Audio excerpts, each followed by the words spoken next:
People, I hope you all are doing great. So आज की इस वीडियो में मैं आप लोगों के साथ शेयर करने वाली हूँ विंग्ड आईलाइनर का ट्यूटोरियल। सो गाइज यहाँ पे मैं यूज़ कर रही हूँ मेबेलिन का कोलोसल बोल्ड आईलाइनर। और आपको करना क्या है, अपने इनर कॉर्नर की तरफ से आपको एक सीधी लाइन ड्रॉ करते हुए आउटर कॉर्नर की तरफ ले जाके एक विंग लुक क्रिएट करना है।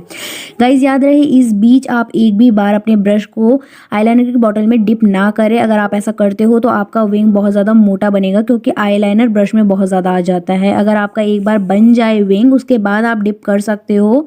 और आपको करना क्या है, अपने आईलाइनर को डार्क करते हुए, थोड़ा सा थिक करते हुए आउटर कॉर्नर से इनर कॉर्नर की तरफ ले जाना है। और सेम प्रोसेस से आपको इनर कॉर्नर की तरफ से आउटर कॉर्नर की तरफ ले जाना है। सो गाइस आप देख सकते हो कितनी आसानी से 40 से 50 सेकेंड में हमारा विंग आईलाइनर लग के बन के रेडी है।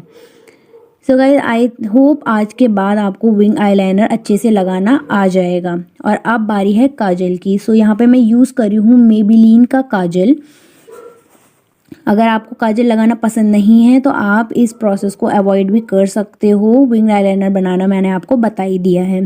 सो गाइज अगर वीडियो पसंद आया हो तो please do like, share and subscribe to my channel. Also don't forget to hit the bell icon. मैं मिलती हूँ आपसे नेक्स्ट वीडियो में। Till then stay happy, stay beautiful, bye bye.